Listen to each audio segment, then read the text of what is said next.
à toutes et à tous, bienvenue sur ce premier webinaire SNT qui portera donc sur l'informatique embarquée et les objets connectés. Donc à la suite du MOOC SNT, la Dame de l'Académie de Versailles ainsi que Sempron ont proposé d'organiser une suite de webinaires qui porteront sur les thèmes des SNT. Donc ce premier sur l'informatique embarquée et objets connectés, donc avec le soutien également de Google for Education. Donc on aura 1 heure pour aborder ce thème-là avec deux experts ici présents. Donc Jean-Philippe Hainaut, ingénieur conseil à Captronics pour les Pays de la Loire, et Julien Launay, donc enseignant en technologie au collège, enseignant également en SNT, et qui participe aussi aux actions de la Fondation C'est Génial. Donc on aura 1 heure, vous aurez le chat public à gauche pour poser des questions tout au long des présentations. On séparera le temps en 3, une première présentation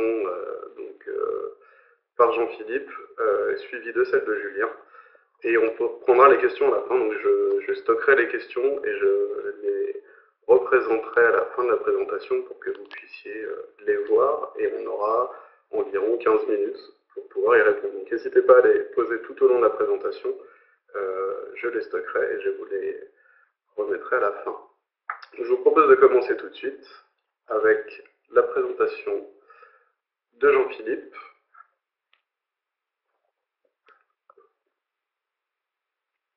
Et je te laisse donc la parole. Bien, bonjour à toutes et tous. Donc moi, mon objectif, en fait, c'est de planter le décor, hein, c'est de vous donner quelques repères sur alors l'électronique embarquée et les objets connectés. Donc, en termes de, je ferai d'abord un petit rappel sur l'historique. En fait, je vous donnerai quelques repères sur l'historique. Ensuite, on enchaînera sur quelques chiffres et sur le marché en fait qui est concerné par ces technologies-là. Et puis ensuite, j'enchaînerai sur quelques fondamentaux techniques hein, qui seront repris par Julien ensuite. Et puis enfin, on abordera la révolution des objets connectés. Alors, commençons déjà en fait sur l'histoire. Alors c'est une technologie qui est très récente, hein, ça date du début du XXe siècle, puisque en fait ce qui est vraiment important, enfin les dates importantes, c'est 1904, l'invention de la diode. En fait c'était un système qui permet de définir un courant à 2 états, mais surtout ensuite en 1909, donc quelques années plus tard, avec l'invention de Forrest qui invente la triode. En fait la triode, je pense que vous en avez tous entendu parler, c'est ce qu'on appelle la lampe ou le tube électronique. En fait, c'est un amplificateur de signal électronique qui a surtout une particularité d'être très linéaire et donc de peu apporter de distorsion au signal. C'est pour ça qu'il est utilisé en hi-fi, notamment sur des amplificateurs haut de gamme, même encore aujourd'hui. Et en fait, cette invention de la triode, parce qu'à la fois on peut faire un amplificateur de signal, mais on peut faire aussi un interrupteur piloté, a permis en fait des usages, de développer des usages nouveaux pour l'époque. Par exemple, la transmission de la voix sans fil à partir de 1915, la TSF en 1925, et puis pour arriver dans la fin de la première partie, on va dire de la première moitié du XXe siècle, avec le premier ordinateur entièrement électronique, qui était l'ENIAC, qui a été créé au début de la Deuxième Guerre mondiale, notamment pour des problématiques de calcul en balistique. Je ne sais pas si vous voyez en fait un petit peu cet ordinateur. C'était un ordinateur qui faisait 30 tonnes, qui représentait une pièce de 167 mètres carrés et pour une consommation électrique de 150 kW, qui pour à l'époque était énorme, et avec des résultats finalement qui étaient assez limités, puisqu'on pouvait faire des opérations, enfin 5000 additions à la seconde. Vous voyez, donc des choses quand même assez limitées. Donc ça, c'est la première partie en fait c'est la première période de cette histoire. Et ensuite, il y a un emballement, on va dire, à partir de la deuxième moitié du XXe siècle, avec l'invention en 1948 du premier transistor sur base germanium. Puis ensuite, on aura des bases sur silicium. Mais c'est vraiment en fait une révolution dans le domaine de l'électronique, l'invention de ce premier transistor. Et puis ensuite, avec une accélération de l'intégration de ces transistors sur une puce, on va retrouver le premier circuit intégré sur une puce, enfin en 1958, la première mémoire intégrée en 1970, et puis en 71, le premier microprocesseur sur puce avec 2300 transistors. En parallèle, en fait, si on regarde des applications, on a créé le premier ordinateur à transistors en 56. Et si on regarde, en fait, si on fait parallèle avec avec la conquête spatiale, on voit qu'en 57, par exemple, la mise en orbite du premier satellite, finalement, on avait des ressources électroniques qui étaient assez limitées. Et pour autant, on a réussi à mettre en orbite des satellites, puis à envoyer ensuite le premier homme sur la Lune en 1969, finalement, alors que le microprocesseur n'était même pas encore créé. À partir de 70, il y a vraiment là aussi là encore une progression de l'intégration de transistors qui est assez énorme. D'ailleurs, en fait, on a je ne sais pas si la loi de Moore vous dit quelque chose, mais en fait, c'est dès 65, en fait, Moore, qui était un des précurseurs dans le domaine de l'électronique, avait prédit en fait que le nombre de transistors dans un microprocesseur doublerait tous les 2 ans. Et en fait, cette loi a été vérifiée, et est toujours vérifiée d'ailleurs, sur le doublement de transistors. C'est un peu moins vrai sur certains autres paramètres comme la fréquence des processeurs qui stagne un petit peu en ce moment, mais pour autant, sur l'intégration, ça continue toujours de croître. Donc, en fait, si on regarde en 89, par exemple, on avait 1 200 000 transistors sur une puce. En 2010, 1 milliard de transistors sur une puce. Vous voyez un peu la progression. Et puis, si on fait le parallèle avec les ordinateurs, on s'aperçoit que là aussi, en fait, on a des puissances qui aujourd'hui n'ont rien à voir avec l'ENIAC, puisque on parle de supercalculateurs qui ont des puissances de calcul supérieures à 100 pétaflops. Alors 100 pétaflops, ça doit faire 100... Enfin, ça fait beaucoup, en fait. Ça fait 110 puissance 15 opérations à la seconde, enfin, opérations en virgule flottante à la seconde. Donc, vous voyez, c'est des choses qui sont quand même assez faramineuses. Un point aussi important, c'est qu'on parle de supercalculateurs, mais si on regarde en fait dans un processeur, on voit que par exemple depuis 2016, on a des processeurs qui représentent des puissances de calcul de 170 teraflops. Puissance de calcul qu'on retrouvait sur des supercalculateurs en 2005. Vous voyez, en fait, sur une puce, on a réussi aujourd'hui à avoir la même puissance de calcul, voire des puissances de calcul supérieures à des puissances qu'on avait il y a 10 ans, sur un supercalculateur qui représentait quand même plusieurs cartes électroniques. Et si on regarde aussi côté embarqué, finalement aujourd'hui on a des processeurs pour l'embarqué ou des microprocesseurs pour l'embarqué qui ont des puissances de calcul de PC d'il y a quelques années, il y a 5 à 10 ans. Donc voilà pour l'histoire. En quelques chiffres maintenant dans notre domaine, le chiffre d'affaires en fait mondial dans le domaine de l'électronique est de 1622 milliards de dollars en 2018. Il a été en croissance de 5,1% par rapport à 2017 et assez bien réparti en fait sur les secteurs comme la communication, les ordinateurs, mais aussi sur l'industriel et sur le médical.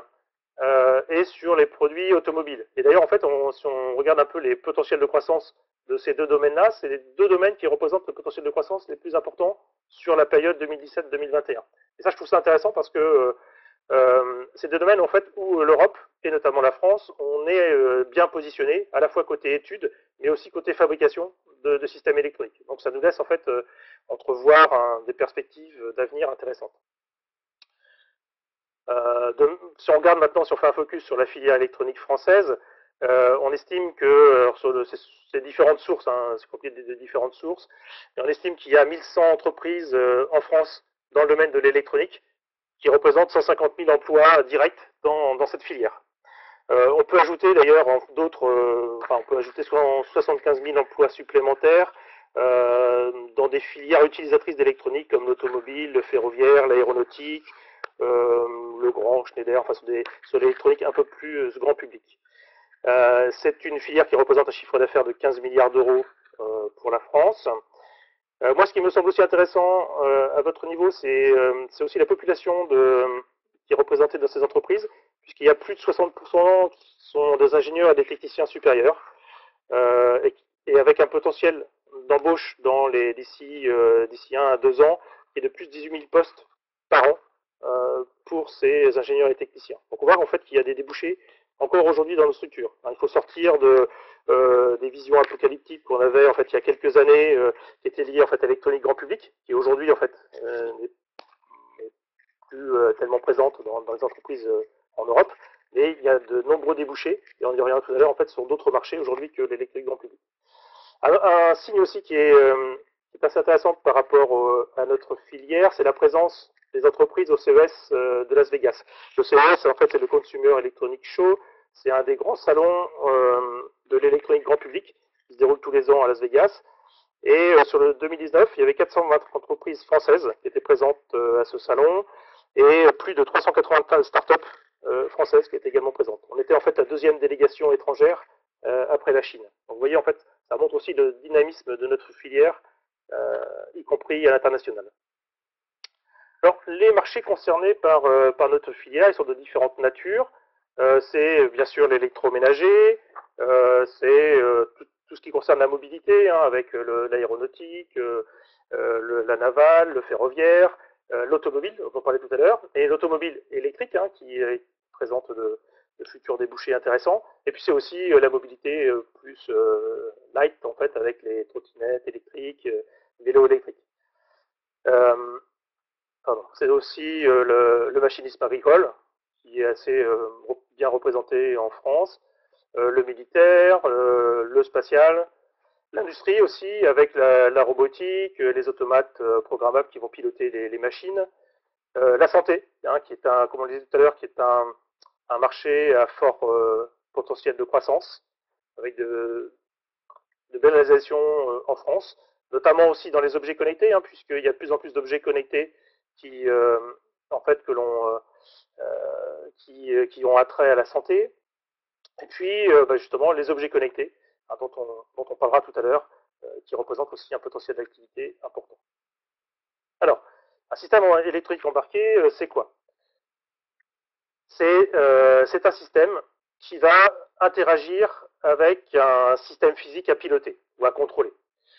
En fait, on va déjà capter de l'information pour déterminer l'état du système à contrôler. Et puis, en retour, on va piloter le système pour modifier en fait son état. On verra tout à l'heure en fait sur les solutions pour capter et piloter le système. C'est aussi en fait une interaction avec un utilisateur ou avec des utilisateurs, à la fois pour rendre compte de l'état du système, à la fois l'état du système électronique, mais aussi l'état du système à contrôler, et puis prendre en considération les ordres de l'utilisateur pour justement piloter au mieux le système. Si on regarde maintenant, en fait, on va dans le détail de ce que c'est qu'un système électronique, ils ont tous en fait cette architecture-là, et ces blocs fonctionnels qui sont présentés ici. Ils vont tous avoir des capteurs pour interagir, pour capter le signal, pour mesurer l'état du système à contrôler. Ils vont tous avoir des actionneurs pour piloter le système. Ils vont tous avoir une source d'énergie, bien sûr, en fait, il faut bien alimenter en fait les ressources électroniques. Et puis, ils vont tous avoir une interface machine pour interagir avec l'utilisateur. Et puis enfin, il y aura ce qui représente le cœur du système, il y aura toujours une unité de traitement. Alors, si on regarde un petit peu en détail ce que c'est qu'un capteur, par exemple. Alors, un capteur, en fait, ce qui est important, notamment dans ces critères de choix, et on l'oublie parfois et ça peut conduire à des catastrophes, c'est qu'il faut d'abord bien spécifier quelle grandeur physique on doit observer. Et ensuite, à partir du moment où on a défini la grandeur physique, c'est quelles sont ses principales caractéristiques. Ensuite, c'est est-ce qu'on va pouvoir faire une mesure en direct, c'est-à-dire par exemple, est-ce qu'on va mesurer une température et dans ce cas-là, on va mesurer directement, enfin, on va utiliser directement un capteur de température, ou est-ce qu'on va plutôt faire une mesure en indirect? Alors en indirect, ça peut être via une formule mathématique, un modèle. Si je prends un exemple, ça peut être, par exemple, quand on veut mesurer les pas que parcourt une personne dans sa journée, on n'a pas un capteur de pas. Ce qu'on va avoir, c'est un accéléromètre. Et à partir de cet accéléromètre, on va avoir des algorithmes qui vont en déterminer le nombre de pas que l'on a réalisé. Ou si on prend une station météo, par exemple, qui nous indique le temps qu'il fait, pas le temps qu'il va faire, mais le temps qu'il fait, est-ce qu'il fait beau, est-ce qu'il soleil, est-ce qu'il pleut, est-ce qu'il y a du brouillard. En fait, ça, on va le déterminer, non pas en ayant un capteur qui mesure cette grandeur-là, mais avec un capteur de pression atmosphérique. On va en déduire à la fois en ayant la valeur de la pression, sa variation, et avec des modèles prédictifs, on va pouvoir savoir en fait quel temps il fait. Ensuite, un autre paramètre important, c'est l'étendue de mesure, c'est-à-dire quelle est la mesure minimum qu'on va vouloir mesurer, quelle est celle maximale. Hein, ça permet déjà de choisir le bon capteur et surtout de ne pas le détériorer si on dépasse en fait ces valeurs-là, si on est amené à dépasser ces valeurs-là. Ensuite, il y a deux points qui sont fondamentaux, la résolution et la précision, qui sont parfois confondus, donc il faut faire attention à ça. La résolution, c'est la plus petite variation de grandeur mesurable par le capteur. C'est-à-dire, en fait, en gros, c'est quand un système va vous afficher 10.3 et 10.4, ben ça, c'est la résolution. C'est pas forcément sa précision, c'est sa résolution. C'est-à-dire qu'il ne saura pas faire la différence entre du 10.35 et du 10.3, par exemple. Et puis ensuite, c'est la précision. Donc là, c'est l'aptitude du capteur à donner une mesure proche de la valeur vraie. Et donc ça, en fait, je sais pas si je mesure 10.3 degrés Celsius, je sais que c'est pas 10.4, parce que ma précision, elle est inférieure à 0,1 degré, par exemple. Et puis ensuite, il y a la rapidité, c'est le temps de réponse du réacteur. Et donc ça permet de savoir, quand on a des systèmes qui ont une évolution rapide, ben, il faut choisir les temps de réaction des capteurs qui sont en adéquation. Alors, dans les capteurs, aujourd'hui, on a vraiment une offre de capteurs qui est énorme. On sait à peu près mesurer n'importe quelle grandeur physique. Ça va de l'électricité, où on mesure le courant, la tension. Et on peut faire aussi des mesures indirectes à partir du courant de la tension. On peut par exemple en déduire la consommation en énergie électrique, en watt-heure par exemple, à partir de ces mesures-là. En mécanique, là, on a aussi de nombreux capteurs, la distance, la vitesse, des capteurs de choc, des vitesses de rotation, etc. Un point qui évolue beaucoup, c'est les capteurs d'ambiance. Par rapport aux capteurs classiques de température, d'hygrométrie, de pression atmosphérique, dont je parlais tout à l'heure, voire de bruit ou de luminosité. Aujourd'hui, on a de plus en plus de capteurs sur la qualité de l'air. On va mesurer le niveau de poussière, les CO2, voire les NOx. Donc ça, il y a encore de nombreuses choses à développer, mais c'est vrai que c'est un domaine qui se développe beaucoup.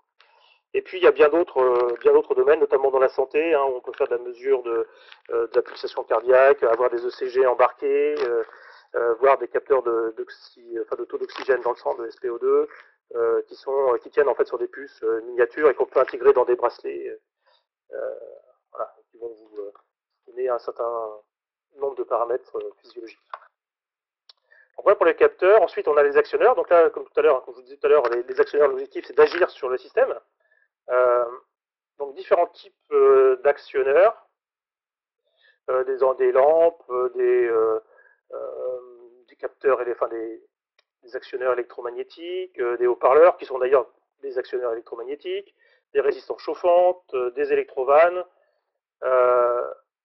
des moteurs, alors différents types de moteurs, là, c'est vraiment en fonction du système à contrôler.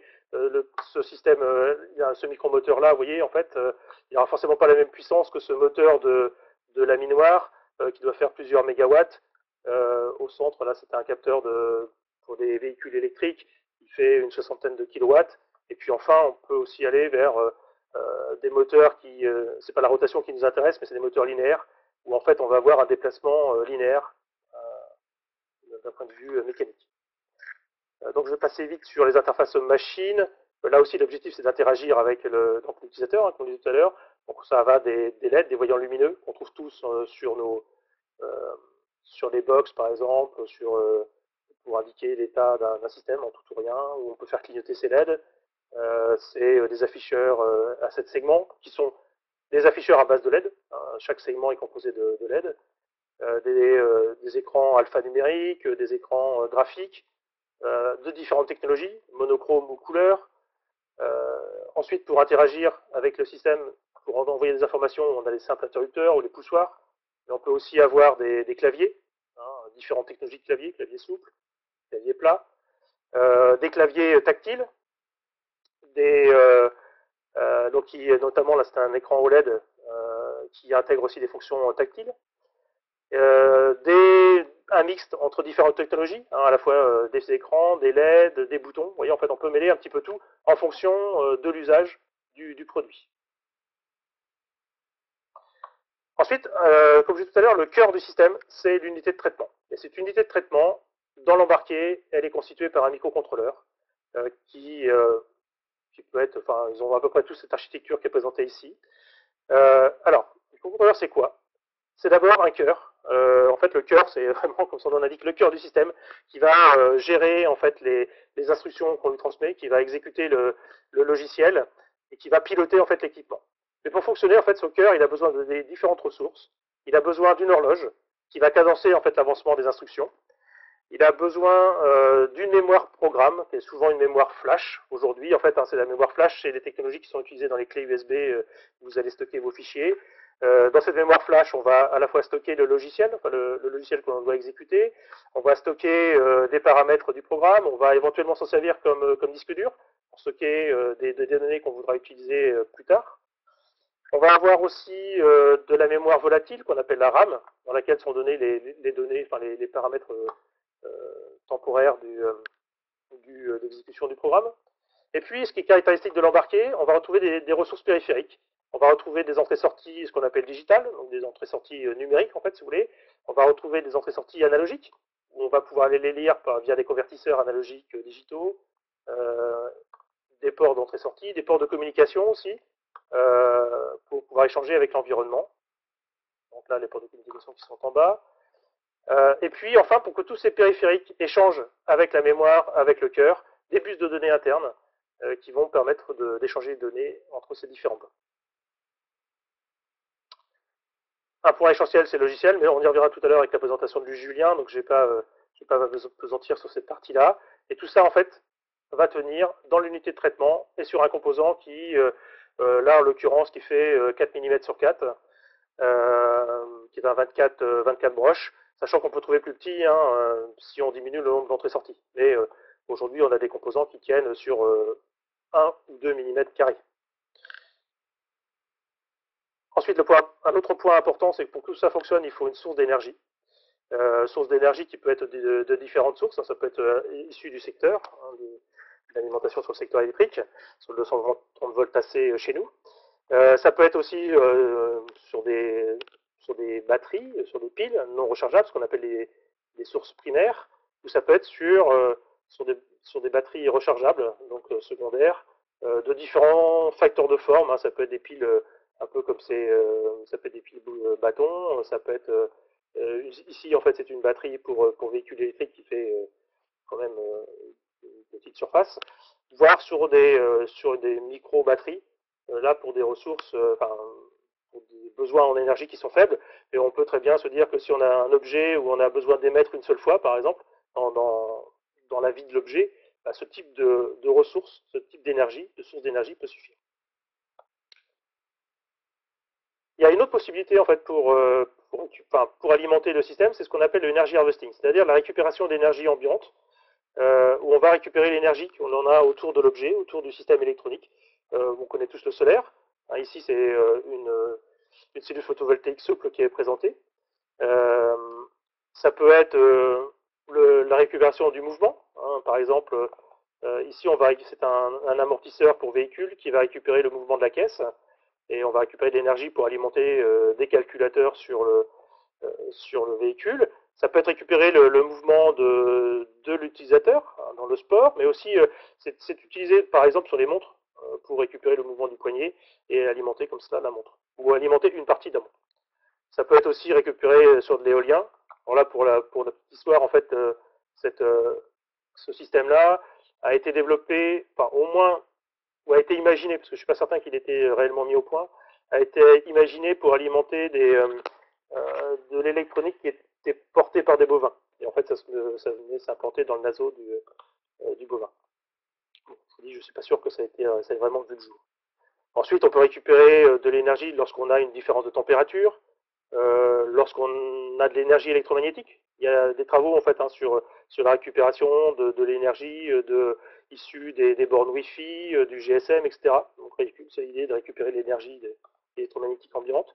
Ou en fait, une application que l'on a chez soi, qui est aujourd'hui en fait industrialisée, c'est des interrupteurs qui vont récupérer suffisamment d'énergie simplement en appuyant sur l'interrupteur. Et en fait, le mouvement va permettre de récupérer suffisamment d'énergie pour envoyer le fait que l'interrupteur a été appuyé, a été enfoncé.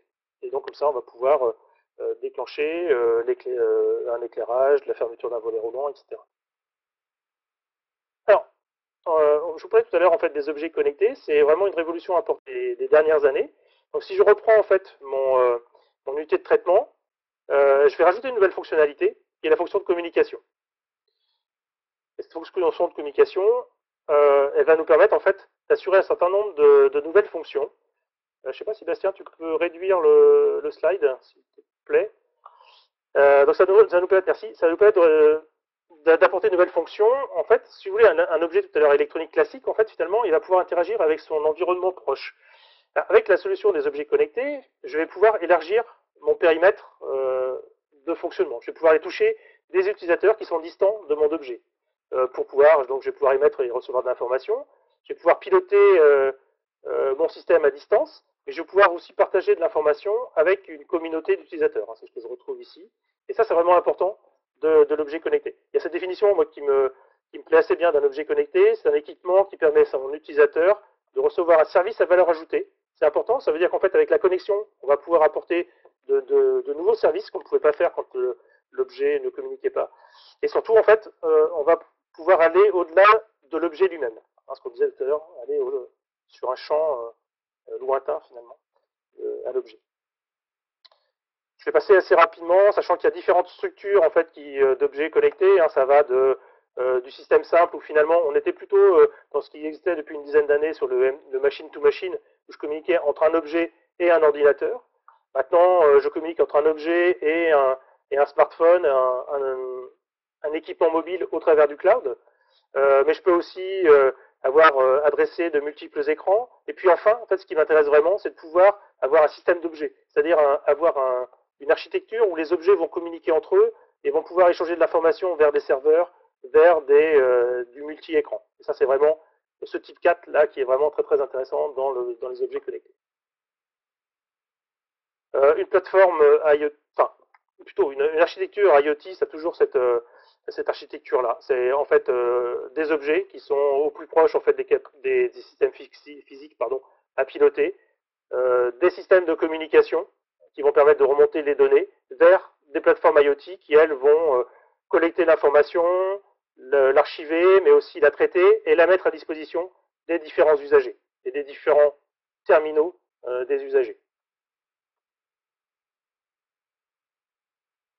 On retrouve différentes technologies sur la communication. Je vous les laisse si ça vous intéresse, mais c'est vrai qu'il y a aujourd'hui, on connaît tous le Wi-Fi, le Bluetooth. Sachez qu'il y a d'autres solutions, d'autres protocoles qui sont adaptés en fait à l'atteinte des objets, par exemple le LoRa, le Sigfox.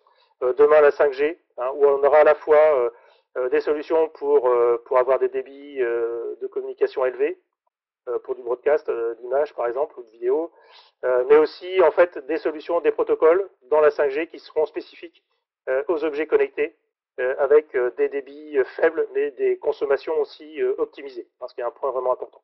Côté plateforme, là aussi on a une offre pléthorique et en fait on voit que tous les tous les GAFA en fait sont positionnés sur ce créneau-là, montrant en fait, ce qui montre bien qu'il y a vraiment des potentiels importants de chiffre d'affaires. Amazon, Microsoft, Google et les consorts sont tous présents.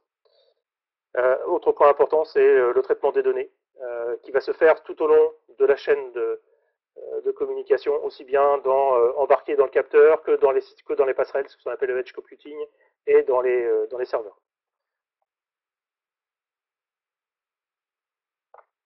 Quelques chiffres. On estime que demain, on aura 35 milliards d'objets connectés en 2030, sachant que tous les secteurs sont vraiment impactés. C'est pas que le smart home ou les montres connectées, etc. C'est l'industrie, c'est l'automobile, c'est le tertiaire avec la santé, les banques. Tous ces secteurs-là, déjà aujourd'hui, utilisent des objets connectés et ce sera encore pire demain. Côté données, on regarde en fait, en 2014, on était à 200 exaoctets de données échangées. Demain, on sera à 1600 exaoctets. Vous voyez, demain, c'est vraiment demain, c'est 2020. Sachant qu'un exaoctet, c'est 1 milliard de gigaoctets. Donc, vous voyez un peu la bande passante que ça nécessite.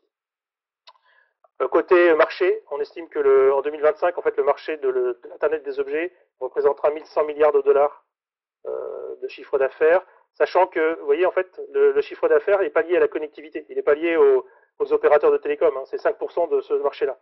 Le principal marché, il est représenté à 70% par les plateformes de services. Donc c'est par les services qui seront associés en fait à ces plateformes de services.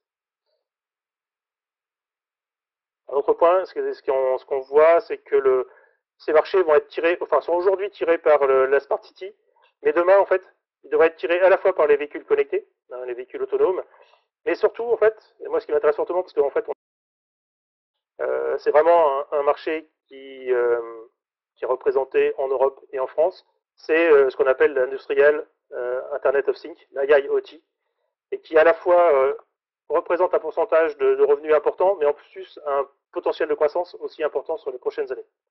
Donc ça, c'est vraiment très intéressant pour l'avenir de nos filières. En conclusion, vous voyez, en fait, c'est un secteur qui est très dynamique, qui représente de nombreux débouchés dans des secteurs d'application très très variés. C'est vraiment, ce qui est très plaisant dans notre secteur, c'est que presque à chaque jour, on a des débouchés différents et des secteurs d'application différents.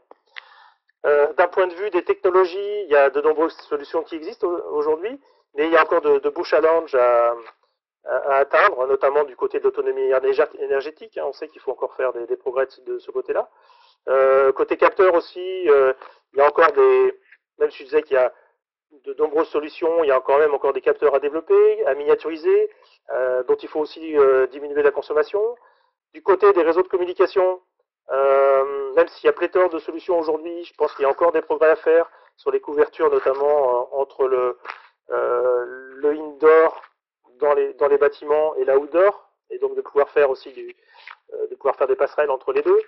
Ça aujourd'hui c'est assez compliqué, notamment quand on est sur des capteurs qui sont enfouis dans des parkings souterrains, etc. Côté IA embarqué, on en parle beaucoup, mais là encore tout est, enfin tout, mais une grosse partie des développements reste à faire. Et puis côté cybersécurité, hein, on a des objets qui sont de plus en plus communicants, qui sont connectés éventuellement, pas tous, hein, mais qui sont connectés à Internet. Et donc il est important d'assurer leur sécurité et de ne pas permettre à des hackers de pénétrer votre système informatique au travers de ces objets, qui a pu se passer par le passé, mais qui maintenant n'est plus tolérable. En fait, il faut vraiment tenir compte de cela. Et puis enfin, il ne faut pas oublier les aspects éthiques et juridiques, hein, parce qu'on manipule des données qui peuvent être des données personnelles, et donc c'est important de prendre en compte ces aspects-là dans tous les développements.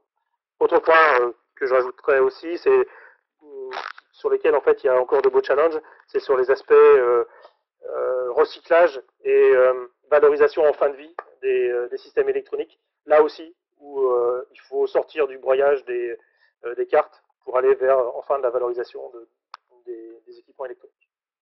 Donc voilà en quelques mots comment on peut planter l'électronique. Bastien, heureux. Merci beaucoup pour la présentation très claire. Donc là, on a pu poser un petit peu le contexte. Vous avez les concepts généraux, les architectures globales. N'oubliez pas que vous pouvez poser des questions dans le chat. Je prendrai tout à l'heure pour que vous puissiez les adresser aux intervenants. On a précisé aussi que vous pourrez retrouver les présentations dans le lien qui a été donné dans le chat public. Et puis maintenant, on va voir un cas concret du coup, avec Julien qui va nous parler un peu de microbit. Je te laisse la parole. Bien, bonjour. Donc moi je vais vous présenter un peu la partie applicative qu'on peut faire avec les devs. Bastien, si tu peux mettre juste la partie... voilà. Donc j'ai fait référence juste à un site internet que j'anime hein, sur ICN, ISN, et puis un livre si ça vous intéresse sur la partie Python et microbit.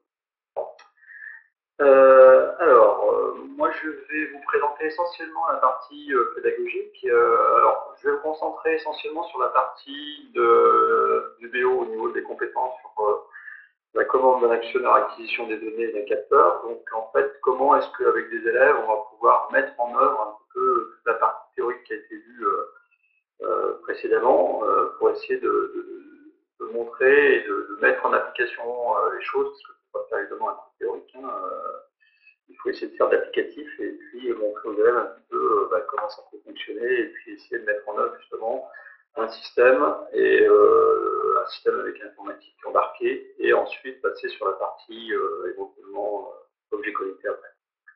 Alors moi je vais vous présenter essentiellement une cible donc, qui est la carte microbit. Il en existe plein d'autres, hein, il y a plein d'autres systèmes, l'Arduino que vous connaissez peut-être et d'autres. Donc pourquoi cette carte? Parce que l'intérêt c'est que vous avez une seule carte qui permet de faire beaucoup de choses tout seul. Il y a tous les capteurs, tous les actionneurs dont vous avez besoin, avec les élèves déjà qui sont déjà pratiquement tous disponibles et préinstallés.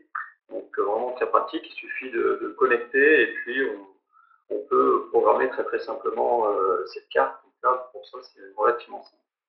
Alors si on passe un petit peu plus en détail, on s'aperçoit que sur cette carte, on a des actionneurs au niveau de la partie LED. Sur la partie capteur, on a deux boutons, on a des broches de connexion en bas, et puis ensuite on a des capteurs aussi de lumière et température. Alors capteur de lumière, en fait, c'est la partie qui est ici, c'est-à-dire au niveau de la LED, qui est réutilisée pour faire des capteurs de lumière. Donc on ne peut pas faire de l'affichage en même temps, c'est pas très pratique. Et le capteur de température, eh bien c'est intégré dans un chip. Pas très précis non plus, mais bon, déjà ça permet de faire des petits essais. Ensuite, les autres capteurs intéressants, l'accéléromètre pour faire des détections de mouvement, essentiellement avec la force d'attraction terrestre, qui est intéressant. Et puis ensuite, on peut aussi faire des applications de boussole. Et le gros intérêt, c'est que vous avez déjà un système de communication qui est assez limité pour l'instant, qui est essentiellement en mode radio, que je vous présenterai à la fin rapidement. Et puis en Bluetooth, mais malheureusement, on n'a pas la pile Bluetooth en Python, donc on ne pourra pas utiliser la partie Bluetooth en Python au niveau de la carte micro. Et puis enfin, une interface USB, évidemment, classique. Ensuite, donc je reviens sur ce qu'a dit Jean-Michel tout à l'heure. Donc, la carte microbit a exactement la même architecture. Hein. Donc, on a une partie de CPU processeur au centre qui permet de gérer la totalité avec des interfaces entrée-sortie. Sur les entrées, on a la partie capteur, donc tout ce qu'on vient de voir. On peut en brancher en plus. Et puis, toute la partie aussi actionneur qui permet ensuite de faire le lien avec l'interface machine. Et puis le monde extérieur. Et évidemment, il y a les moyens de communication, on vient de voir, avec la partie Bluetooth et puis la partie radio qui a en fait une structure de communication propriétaire liée uniquement à micro.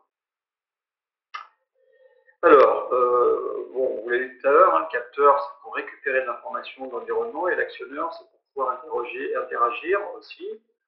Donc, en fait, on a vraiment ce sens-là qui est en bas, hein, qui est important à montrer aux élèves, c'est-à-dire que on part déjà de l'information qui est prise par le capteur, qui est ensuite traitée, et enfin, on peut rendre de l'information grâce à des actionneurs ou faire des actions par rapport au système. Donc ça, c'est vraiment important que déjà les élèves puissent identifier quels sont les capteurs qu'ils vont utiliser, le capteur, et pareil au niveau des actionneurs. Bon, là, c'est assez limité, mais on peut aussi en connecter d'autres sans aucun problème. Alors, Bastien, si tu peux me donner juste accès à la webcam, une seconde, hein, s'il te plaît.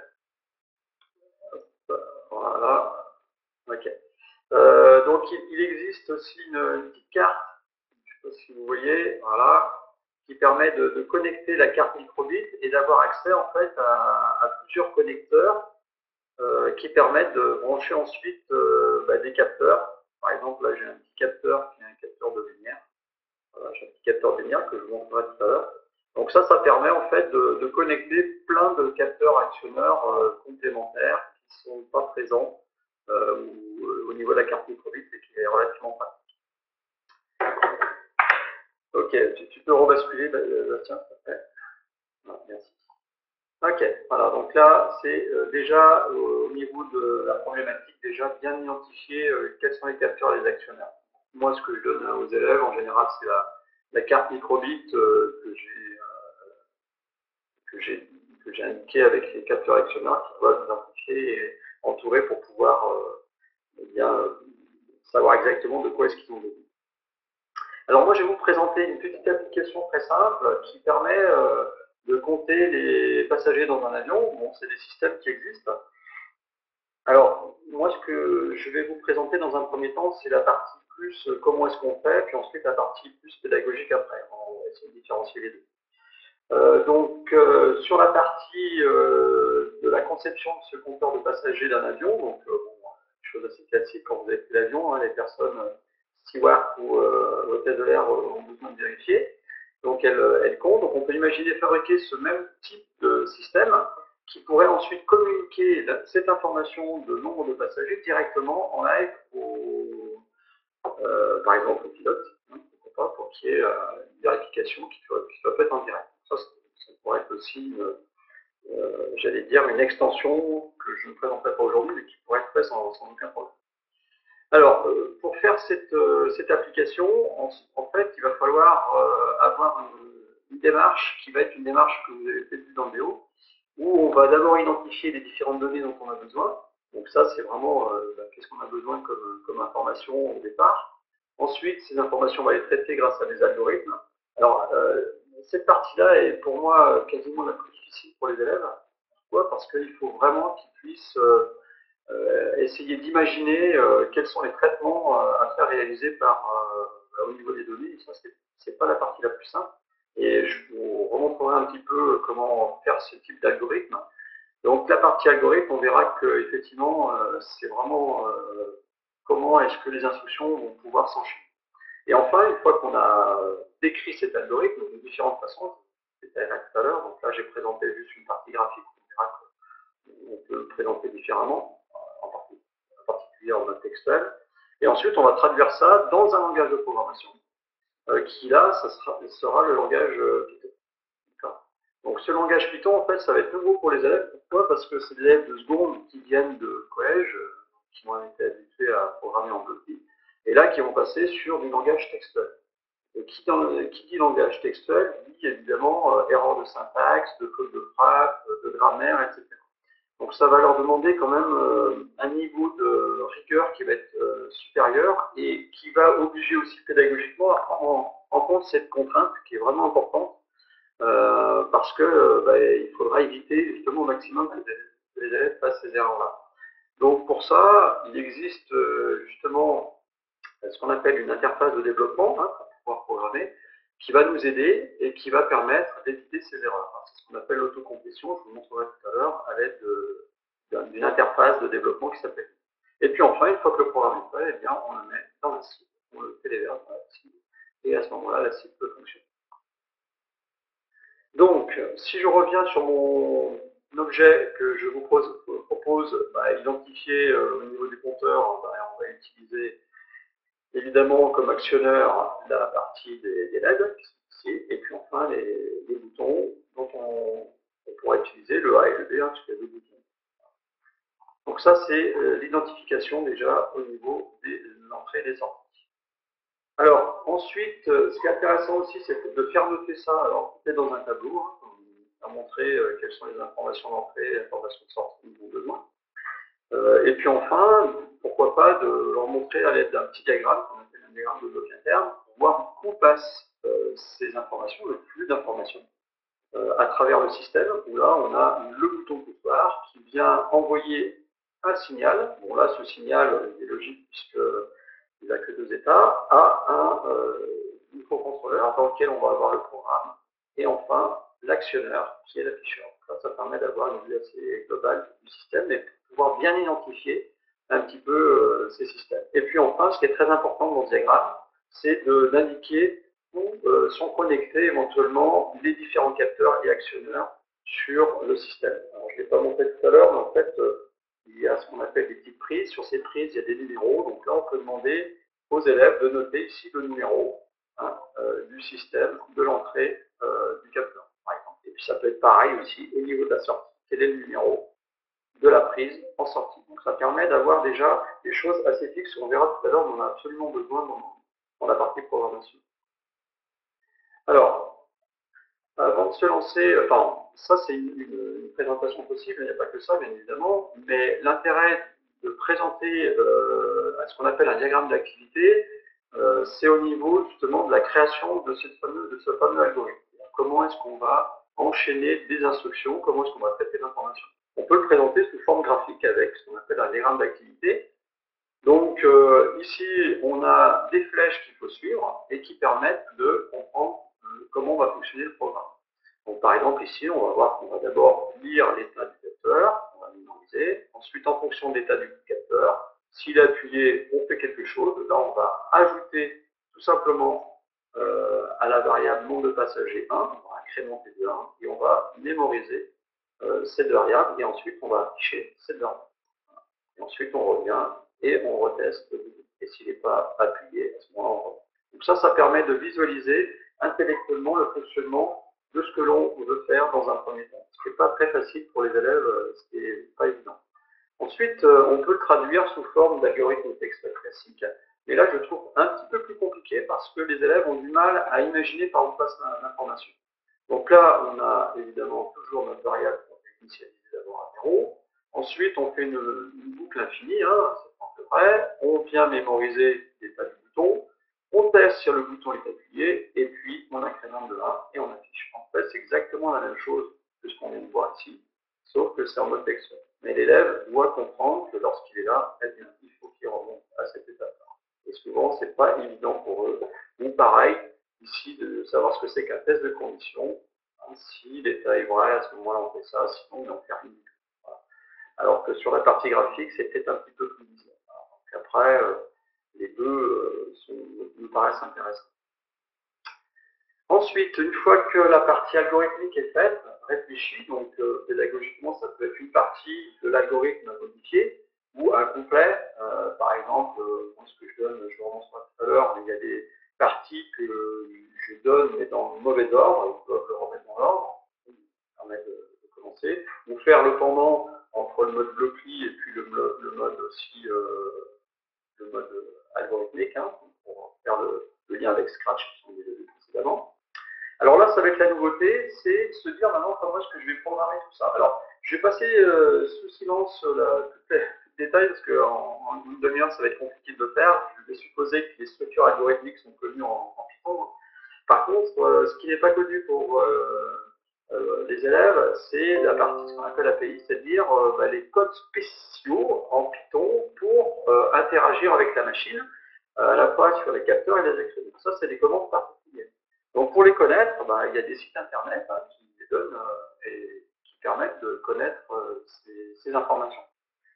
Donc là, on peut avoir que sur le bouton de poussoir, il faut laisser cet endroit et trouver le code, comment il s'appelle. Et pareil pour la partie de l'écran.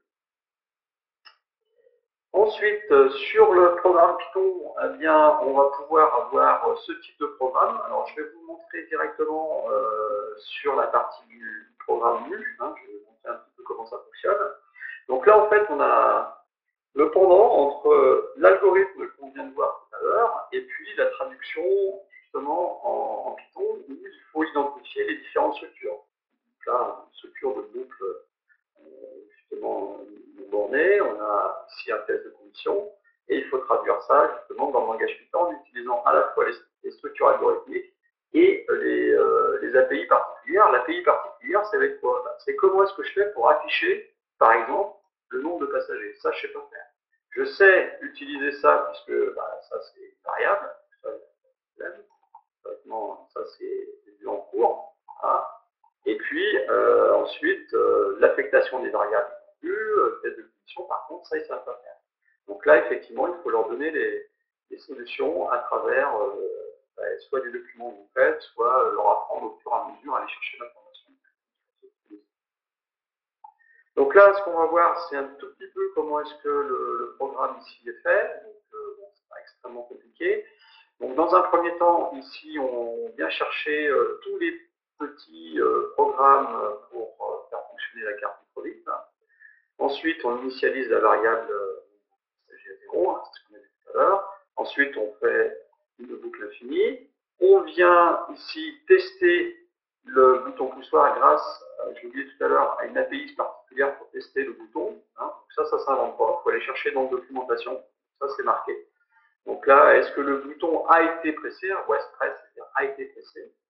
Je ne vais pas rentrer dans le détail aussi de pourquoi was. Ensuite, si ce bouton est pressé, c'est-à-dire il est à l'état vrai, à ce moment-là, ce qui est marqué là, et là on s'aperçoit que l'API spéciale pour afficher, c'est display.show, avec la variable nombre de passages. Alors ça, c'est juste un programme un petit peu plus évolué qui permet d'afficher le nombre de passagers uniquement à la fin. C'est-à-dire que là, lorsqu'on appuie sur le bouton A, on incrémente la variable, et puis si on appuie pas sur le bouton A, et si on reteste le bouton B, à ce moment-là, on fait l'affichage. Ça se met en bouton. Donc, je vais vous présenter maintenant la partie de l'interface de développement. Je vais partager l'écran. Voilà. Je vais aller chercher. Bastien, tu confirmes là ou pas? C'est bon? Je vous entends plus. Donc là, C'est toujours sur la ouais. Donc là, je vous montre la partie du programme. Alors, le système MU fonctionne de la façon suivante. Donc, c'est un logiciel gratuit qui est très facile à installer. Donc, dans un premier temps, il faut aller chercher le type de cible. Vous voyez qu'il y a plein maintenant de types de cartes qui existent. Nous, on va utiliser la carte micro. Ça, on va pouvoir l'activer. Ensuite, on a plusieurs fonctions ici, de pouvoir écrire le programme qu'on veut. On peut écrire le programme qu'on veut.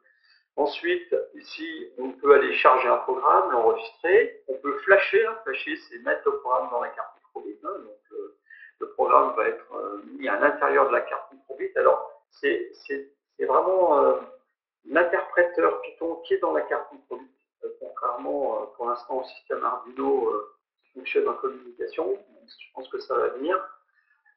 Ensuite, ici, on peut gérer des fichiers, c'est-à-dire qu'on peut mettre des modules. Pour ceux qui connaissent un peu Python, on peut faire des petites bibliothèques, c'est pratique. REPL, c'est pour pouvoir dialoguer en direct. Là, je suis sur la carte de l'interpréteur Python microbit. Par exemple, si je fais un print A, ça va m'afficher A. Tu peux me dire, Pardon? tu es sur quel diapo? Je suis en train de partager mon écran. Personne ne me voit là pour l'instant? Ah, ouais, voilà. J'ai oublié. Là, c'est bon là? Là, c'est mieux. C'est bon? Ouais. Tout le monde voit l'écran, ouais? Pas de problème? Oui, donc je suis en train de dire, excusez-moi. Donc le mode pour aller chercher la carte microbit qui est ici. Voilà. Ensuite, charger pour aller chercher un fichier, l'enregistrer. Ici, on peut flasher le programme et ensuite, on peut gérer des fichiers en plus pour rajouter des fichiers, des modules. Ça, c'est très pratique pour découper des petits bouts de programme. Et enfin, le mode REPL qui permet de dialoguer directement avec la carte.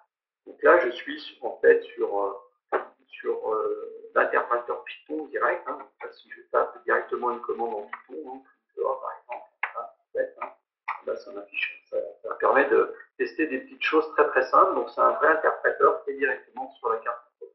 Et ensuite, on a une partie graphique qui permet d'aller lire des données sur la carte microbit et de l'afficher avec un mode graphique. Et ici, de récupérer éventuellement des données de capteur. Ça, c'est vraiment très pratique.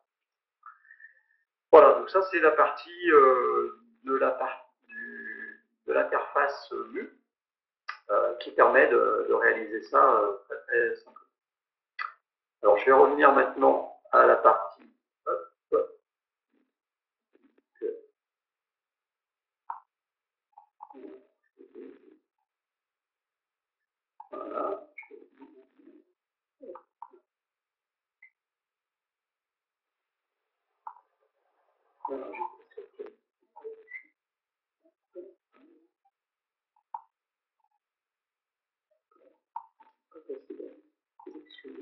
Ah. Alors, je vais revenir là, voilà. Donc, la démarche de développement global, dans un premier temps, il faut regarder les exigences dont on a besoin au niveau du cahier des charges, identifier les entrées-sorties dont on a besoin, regarder évidemment la partie algorithmique, comme je viens de voir, faire un codage en Python. Alors, là, je ne l'ai pas montré, mais on peut faire la simulation du système avec un logiciel, avec une petite application en ligne, où il suffit de mettre copier-coller le programme en Python, on fait play, et puis ça fonctionne. Et ensuite, on peut tester ce qu'on appelle un jeu de test pour vérifier que toutes les limites du système ont été validées. Et ensuite, je peux déployer. Alors, au niveau de la démarche pédagogique par rapport à ces petits exemples, donc on peut montrer la vidéo réelle du système. Moi, je commence en général par montrer, par exemple, je ne vais pas montrer, mais vous avez une vidéo qui permet de compter réellement les passagers. On peut ensuite en déduire une petite problématique pour réaliser le compteur électronique. Évidemment, il faudra présenter la carte microbit comme que je viens de faire, mais ça peut être fait très rapidement. Moi, avec les élèves, ça va très vite. Hein. Ils ont déjà vu ce que c'est un capteur, un actionneur au collège, donc théoriquement, ça devrait aller vite. On leur donne juste le document sur lequel il y a tous les capteurs, tous les actionneurs. Éventuellement, on peut leur donner aussi des diagrammes de blocs internes pour qu'ils aient à numéroter les différents numéros de connecteurs, hein, pour qu'ils puissent savoir exactement ce qu'ils ont. Ensuite, ils doivent identifier évidemment les capteurs d'actionneurs, on vient de le dire sur la carte, hein, c'est vraiment important. Éventuellement, regarder un diagramme d'activité, hein, vous pouvez leur fournir de façon incomplète et qu'ils puissent le compléter ensuite. Et puis ensuite, une fois que l'algorithme est fait, eh bien, il faut aller rechercher dans l'algorithme les parties, alors ça c'est à fournir évidemment aux élèves, hein, par exemple comment afficher ici, et puis comment les lire un capteur. Tout ce qui est capteur actionneur, il faut donner des API aux élèves pour qu'ils puissent le réaliser en Python. Ensuite, ils font la programmation en Python, donc ça peut être un programme incomplet. Bon, c'est ce que je donne au départ, hein, je donne un programme incomplet aux élèves avec des éléments de solution hein, qu'ils ont à positionner au bon endroit. À la limite, ça peut être juste ça dans un premier temps. Enfin, le test de simulation qui est très important. Donc là, il faut qu'ils prennent le fichier Python et qu'ils le mettent dans le site internet pour pouvoir le tester. Et ensuite, le déployer sur la site en Python pour tâcher. Alors, toujours c'est ce que j'expliquais tout à l'heure, ça peut être ce qui est en rouge, par exemple, qui a été donné, j'allais dire, à côté, et vous mettez des pointillés pour que eh bien, les élèves puissent positionner les différents éléments d'algorithme au bon endroit, dans un premier temps. Pas forcément l'inventer, parce que souvent, c'est là où c'est plus compliqué. Donc là, c'est ce que j'expliquais sur l'IDEMU tout à l'heure. Et puis enfin, une fois que c'est fini, on peut cliquer sur vérifier, hein, c'est-à-dire qu'on peut vérifier si on a fait des petites fautes de syntaxe. Ça, le système peut le donner. On flash, et à ce moment-là, le système, le programme vient se mettre directement dans la carte. Ça, c'est le test virtuel avec le site internet. Hein, il suffit de faire un copier-coller de la partie Python dans le système et de pouvoir le tester. Alors, j'ai donné d'autres exemples ici pour ceux que ça intéresse. Gestion d'éclairage, hein, avec un capteur de lumière, si la lumière est inférieure à une certaine valeur, à ce moment-là, on fait quelque chose, sinon on fait autre chose. Là, c'est relativement simple. Donc, il va falloir qu'ils identifient justement les petits numéros de broche qui sont indiqués à travers le petit diagramme, justement tout à l'heure, on a dit, avec le capteur qui est indiqué ici. Donc, par exemple, ici, on va avoir le signe analogique et il va falloir la connecter, par exemple, sur la broche numéro PIN 0, qui va permettre de faire l'acquisition du signal. Et puis là, on a la transmission qui permet d'afficher, par exemple, la donnée du capteur ici, et aussi sur la partie d'affichage. Donc là, si on regarde là, maintenant le petit exemple pour pouvoir mesurer justement le milieu, au niveau du capteur, donc moi je vais le mettre sur la partie P0, hein, c'est-à-dire l'entrée numéro 0. Donc là, comment est-ce qu'on fait? Tout simplement, il suffit de stocker dans une variable en regardant les API associées. Là, c'est une valeur analogique, donc on utilise l'API associée à une valeur analogique. Et enfin, ici, on regarde sur quel numéro de broche c'est connecté. Ensuite, on affiche ici la valeur du capteur de lumière qui sera renvoyée sur l'ordinateur et on attend 500 millisecondes. Voilà. Donc là, si on regarde maintenant, je vais essayer de repartager mon écran, ça va marcher. Voilà, je vais le repartager. Voilà, donc là, ici l'intérêt de l'éditeur, je vais retaper la même commande.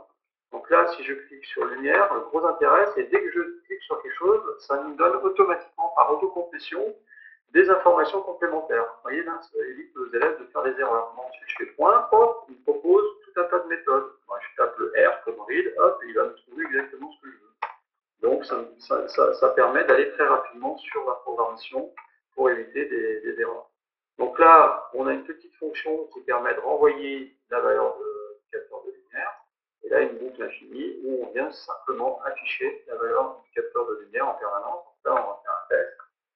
Je vais brancher tout simplement Voilà, je vais brancher une carte directement dessus. Voilà, on va cliquer ensuite sur flasher. Donc là, on va vous voyez, marqué copie code onto microbit en bas. Je clique sur REPL. Je vais redémarrer mon programme. Et là, il est en train de m'afficher en permanence la valeur du capteur de lumière. Donc là, si je cache maintenant le capteur de lumière pour pas qu'il y ait de lumière, et j'augmente la valeur de la lumière. C'est bien que les 500 millisecond. Alors, donc là, c'est un petit programme vraiment très très simple qui permet de faire le premier exemple. Je vais revenir sur le partage. Voilà. Alors, une fois que j'ai plus accès voilà. On peut utiliser aussi la gestion du capteur température de l'air qui est dans les cartes microbites si nécessaire. Ça marche très bien. Alors, ensuite, il est possible de gérer la... Ouais, je vois pas bien. Là, je reviens.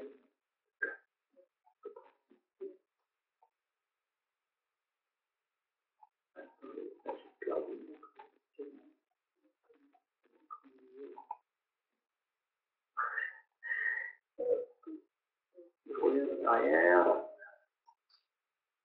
Je suis un peu vite. Voilà, j'étais là.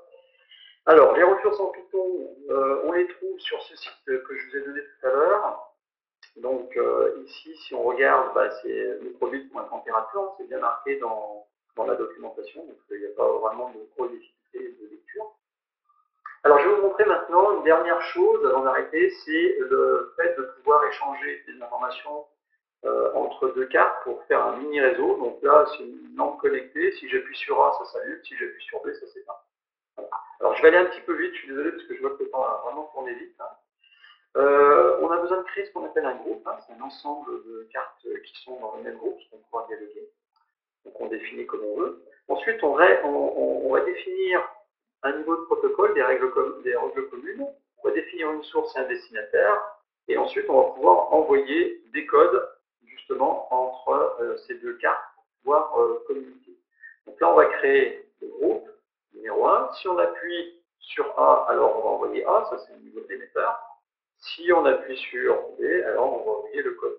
C'est pareil sur le récepteur, on crée le même groupe. Et là, on va regarder, on va lire. Dès qu'on reçoit A, on allume, sinon on éteint.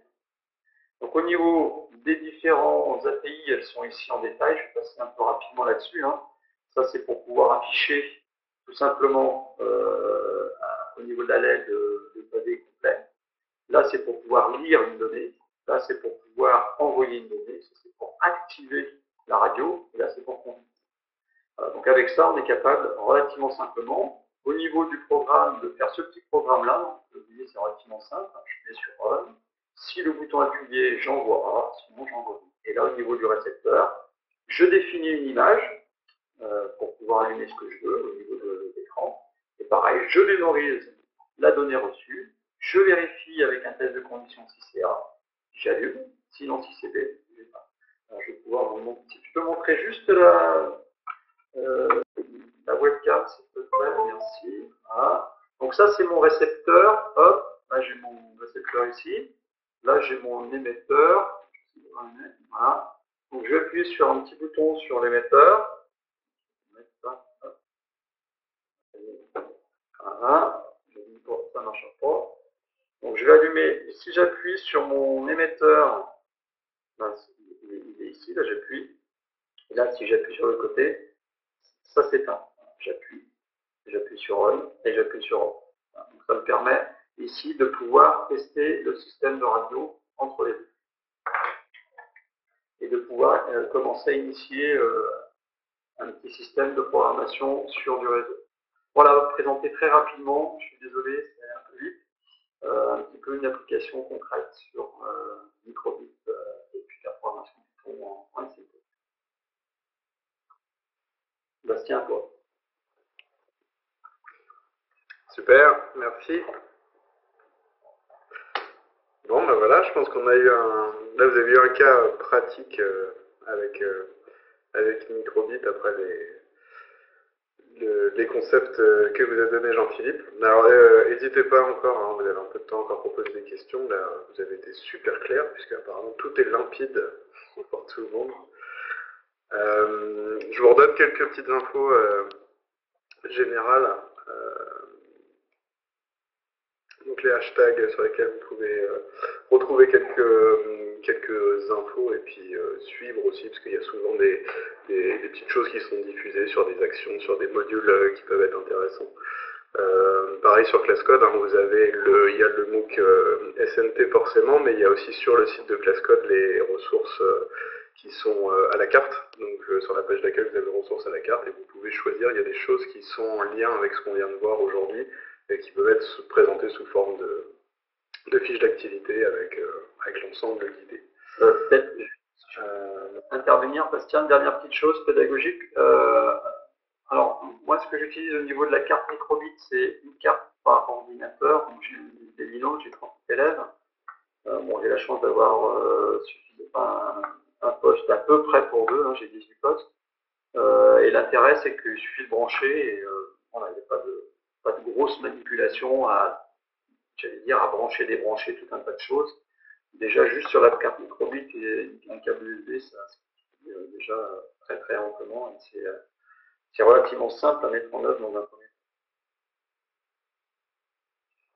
temps. Ouais, c'est le gros avantage, hein, de toute façon, parce qu'il y a quand même pas mal de matériel avec des marques propriétaires comme ça, mais l'intérêt c'est ça, c'est la facilité des interfaces, le fait que voilà, les choses elles soient simplifiées dans l'intégration. Là on a vu la partie code, c'est peut-être en général ce qui peut susciter le plus d'inquiétude. C'est vrai que quand c'est guidé et quand on a déjà une interface avec l'autocomplétion, ce genre de choses-là, bah voilà, on a des grandes lignes à connaître, on peut laisser les élèves en autonomie, c'est déjà un petit peu plus facile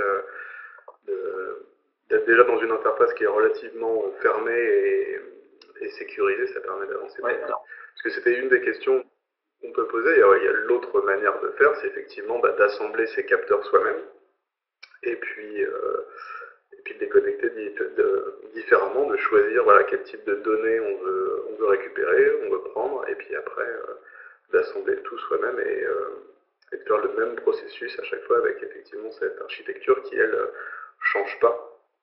Mais effectivement, voilà, c'est un petit peu plus complexe de devoir faire avec en montant à chaque fois et physiquement et en faisant la programmation derrière en dehors d'un système. Pédagogiquement, il ne faut pas être trop. Il faut y aller doucement sur des applications très simples avec un seul capteur, éventuellement un sélectionneur, et puis voilà, il faut vraiment faire doucement avec les élèves. Il ne faut pas être trop gourmand.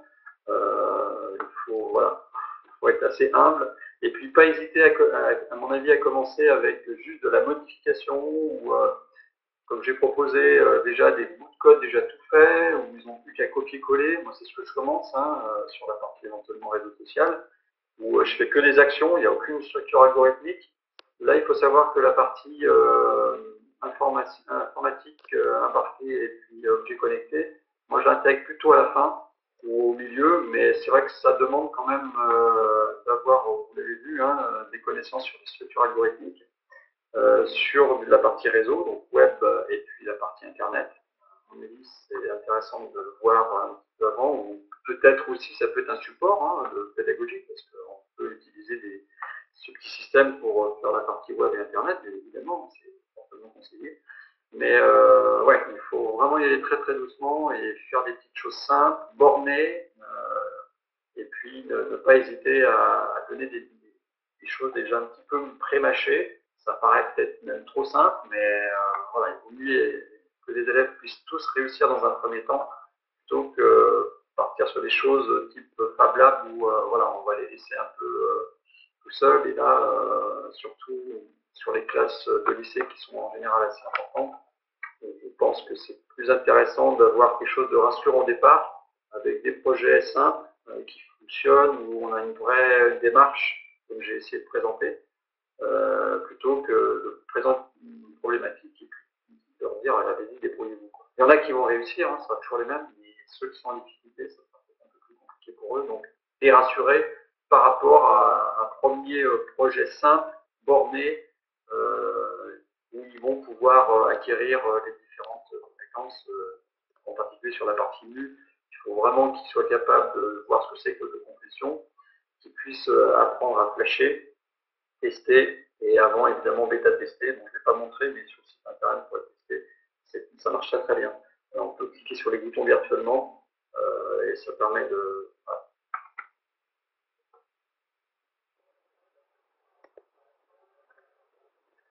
Ouais, non, mais effectivement, c'est vraiment une technologie intéressante. On l'a vu avec Jean-Philippe au début. Il y a énormément d'applications et d'évolutions sur ce secteur-là. Après, question peut-être qu'on peut poser, tu l'as évoqué d'ailleurs à la fin de ta présentation, tu parlais du côté éthique et de la sécurité. Pourquoi, en général, on fait souvent cette critique-là aux objets connectés, que la sécurité est un des défauts potentiels de ce type de technologie? Déjà parce que je pense que c'était pas pris en compte par les développeurs d'objets connectés dans les premiers objets. Alors pourquoi? Parce qu'en fait, on est sur des ressources qui sont limitées dans le domaine de l'embarqué. Hein. On a des puissances qui sont limitées, même si aujourd'hui les processeurs sont puissants, mais on a quand même des ressources limitées. On a à faire attention à l'autonomie. Et donc tout ça fait qu'en fait, finalement, la cybersécurité, c'est une contrainte. Mais aujourd'hui, cette contrainte, elle est telle que, enfin, cette contrainte, les risques sont tels qu'il faut absolument la prendre en compte. Et d'ailleurs, les fabricants de systèmes électroniques, en fait, en tiennent compte et on retrouve des composants qui sont spécifiques maintenant, cybersécurité, enfin, sécurité des communications, et y compris dans les processeurs, on retrouve des ressources spécifiques pour la cybersécurité. Donc aujourd'hui, on ne peut plus faire abstraction de cet aspect-là. C'est vraiment, je pense que vous avez tous à l'esprit, par exemple, il y a un an à peu près, il y avait eu tout un week-end, en fait, on n'avait plus accès à Internet, parce que en fait, les serveurs de DNS étaient bloqués. Et ils avaient été bloqués pourquoi? En fait, parce qu'il y avait des pirates qui avaient hacké des caméras IP, et en fait avaient mis un bot en fait sur ces caméras qui adressait en permanence les serveurs et qui les a bloqués, en fait, qui faisait du access deny service. Et donc c'était bloqué. Donc ça aujourd'hui on peut plus se le permettre, hein, puisque d'ailleurs cette société-là a été attaquée par l'État américain. Enfin bon, aujourd'hui c'est vraiment à prendre en compte cet aspect-là. Mais effectivement, pourquoi ça n'était pas? Parce que les ressources sont limitées dans notre domaine et il faut en tenir compte. Alors, je vois qu'il y a Franck Chamaillou qui pose une question. Là, dommage que ce ne soit pas libre au niveau de j'imagine, la carte microbit. Hein. Bon, je ne sais pas trop ce que voudrait dire Franck par libre, dans la mesure, effectivement, bon, c'est un système propriétaire. Maintenant, MU est un système libre, hein, c'est un éditeur libre, on peut le modifier, on peut faire ce qu'on veut. Maintenant, c'est vrai que le firmware du microbit, c'est la société qui gère. Effectivement, ce qui veut dire, j'imagine, peut-être une carte Arduino en Python bientôt. Peut-être qu'il y a des gens déjà qui ont déjà des cartes Arduino et qui auraient bien aimé éviter d'investir dans le microbit, ça se comprend tout à fait. Effectivement, il y aura peut-être un éditeur Python qui est en cours, mais à mon avis, pas avant 2020. C'est mes informations, malheureusement. Donc ça sera long. Et puis, bon, c'est vrai que moi, par rapport à la carte Arduino, bon, c'est vrai que c'est un peu plus volumineux, puis obligé d'avoir des cartes, des capteurs, avoir le gros rendu, tout ça, c'est indéniable. Alors que c'est vrai que l'intérêt de la microboard, c'est qu'il y a tout dedans et on peut commencer très simplement. Et Julien, on n'a pas de Python pour Arduino? Il me semblait que on pouvait. Si, en fait, oui, mais c'est pas du vrai. Oui, oui. Parce qu'en fait, le souci qu'il y a, enfin, ça ne pas avoir un souci, mais voilà, l'interpréteur n'est pas dans la carte Arduino. En fait, l'interpréteur, c'est sur ton PC avec ton interface de développement, etc. Et ensuite, il y a un dialogue en Portcom qui est fait avec la carte Arduino. La carte, oui, Arduino. Oui, Arduino. Ça, voilà. Pour l'instant, c'est pas d'interpréteur Python dans la carte Arduino.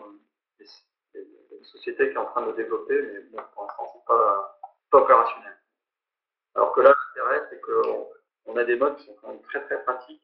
On peut dialoguer directement avec l'interpréteur Python, comme j'ai montré en mode européen, très très facilement. Le mode graphique, très très pratique. Les petits programmes qu'on téléverse, ça marche tout le temps. J'ai jamais réussi à la planter, la carte. Donc c'est vrai que c'est intéressant.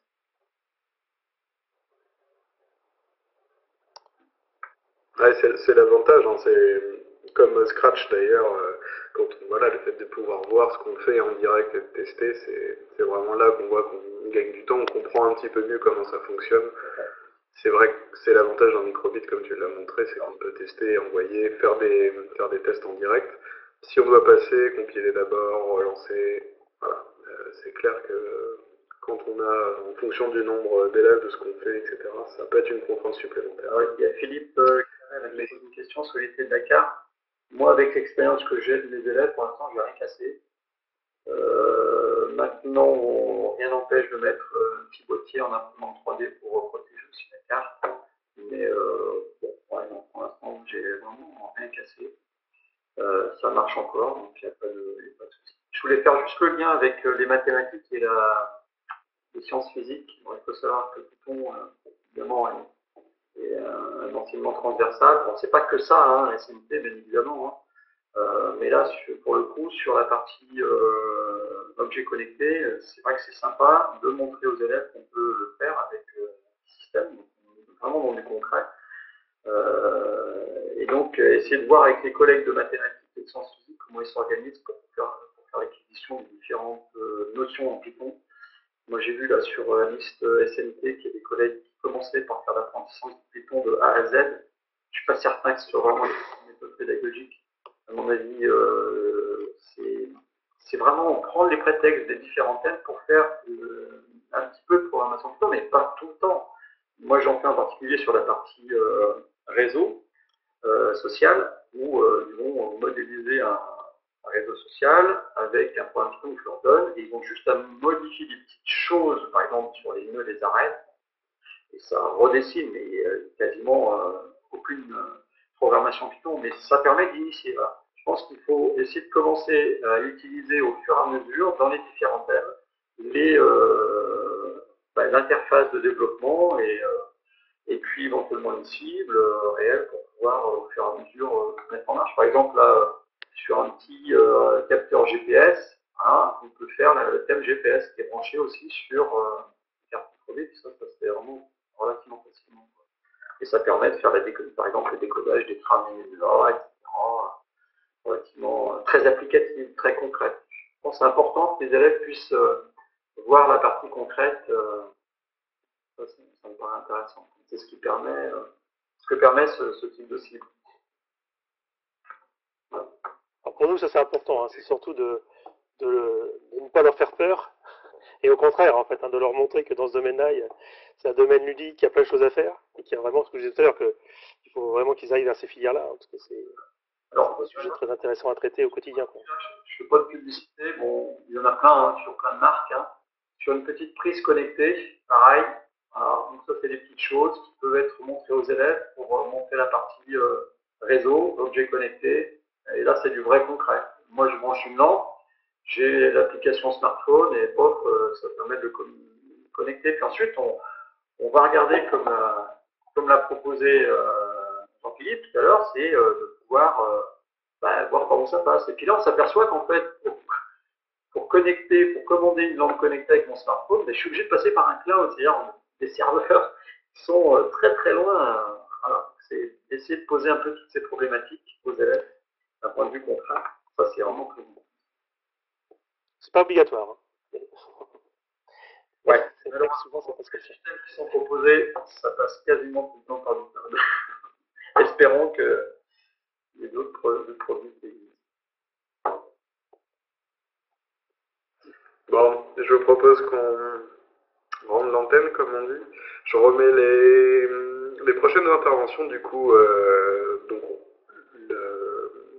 l'Académie de Versailles, la DAL et Saint-Plon continueront de traiter les thèmes d'SMT. Les prochains, du coup, seront présentés dans le cadre d'Educatech Educatis à Paris, à Versailles, par porte de Versailles.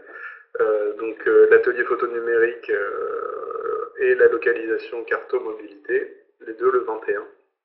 Donc vous pourrez trouver sûrement une aussi. Donc voilà, ça vous permettra d'avoir les autres thèmes avec à chaque fois des présentations où on vous donnera un petit peu les contextes généraux, puis une application concrète à pouvoir mettre en œuvre en classe. Donc voilà, n'hésitez pas à suivre ces prochains rendez-vous. Et puis je vous remercie, Julien. Jean-Philippe, et puis Bonne mise en pour tout pratique. ce qui est tir. Et je vous souhaite une bonne soirée. Bonne Au soirée. revoir.